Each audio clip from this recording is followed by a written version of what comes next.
Insurance is for all. So, what is the issue with insurance? Well, the main issue is that health insurance companies are impacting patient care in a negative way. Dr. Linda Gurgis states in her article on kevinmd.com that insurance companies are impacting patient care in a negative way because they come with a really high deductibles. Often they will not pay anything in a given calendar year unless a major life-threatening illness or catastrophic medical event occurs. They're also free to deny any medical services based on guidelines that develop would often come with little transparency. This means that many times insurance companies don't cover anything unless it's life-threatening. And this doesn't appear very clear in any of the guidelines that they post. Patients are also impacted by the rising insurance rates. As you can look to the right, you can see the rates are continuing to rise and are projected to rise throughout the years. In 2020, they are shown to be the highest that they will ever be. Patients are also impacted by the insurance companies controlling the medicines and procedures that are available to them, and they're impacted because physicians are impacted. Physicians are told what they can and can't do. This is through a process called prior authorization. Doctors need to have everything they do prior authorized by the insurance companies. They cannot do any surgeries, prescribe medications, or even talk to certain patients without getting approved with insurance companies beforehand.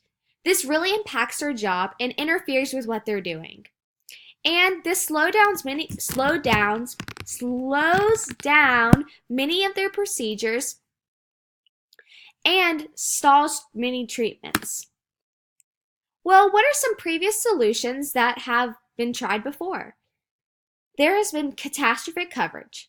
Catastrophic coverage is a high deductible policy that covers all or nearly all healthcare expenses in excess of deductible amount. Its flaw, though, was high out-of-pocket cost. Not many people could pay these high costs, and it ultimately failed. Single-payer healthcare was another thing that was suggested to help fix this problem.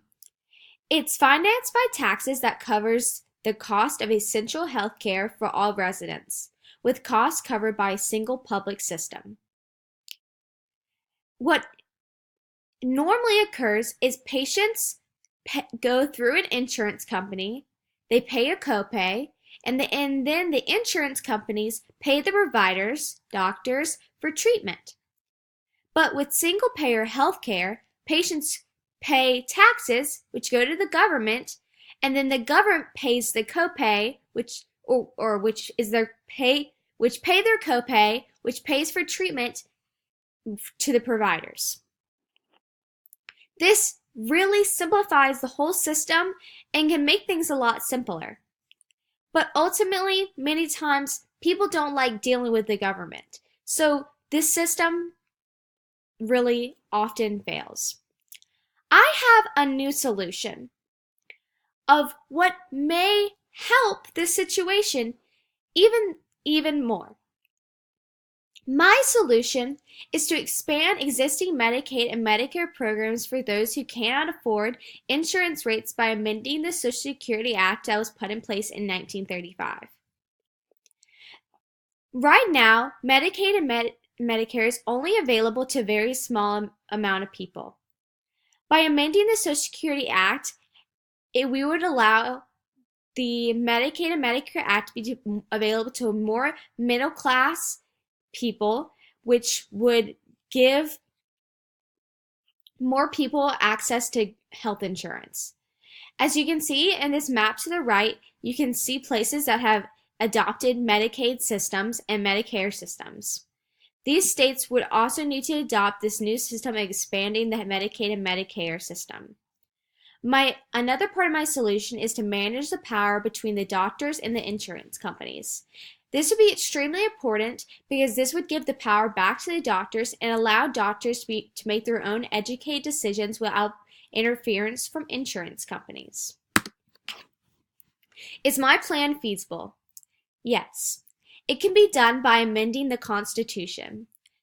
All you need to do to amend the Constitution is have a proposed vote in Congress and 2/3 of the vote in both the houses.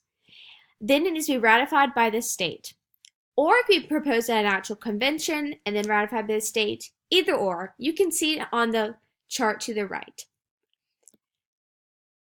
This would be difficult. It would take many years. It would take a lot of time, but overall it could be done. And to manage the amount of power between insurance company and doctors, we would need to revise their contracts between the companies and providers. All of these processes would take many years, but it could overall be accomplished, and we would end up with a much better system. Well, like I said before, that's a long ways away. So what can be done now? Well, right now, you can educate yourself and others about health insurance. You learned a little bit today, but go out and learn some more. Learn more about your own policy. Learn about your health insurance company in particular. Learn their history and what they're particularly covering about your plan. Read all your policies before choosing insurance company, or read all the policies in your insurance in your insurance plan. Most importantly, spread awareness that insurance is for all, not just the rich, not just for the poor. It's for every single person. Everybody deserves access to clean health care. And I believe that if we all work together, we can make it happen. Thank you for listening to me, and I hope you have a great rest of your day. Bye.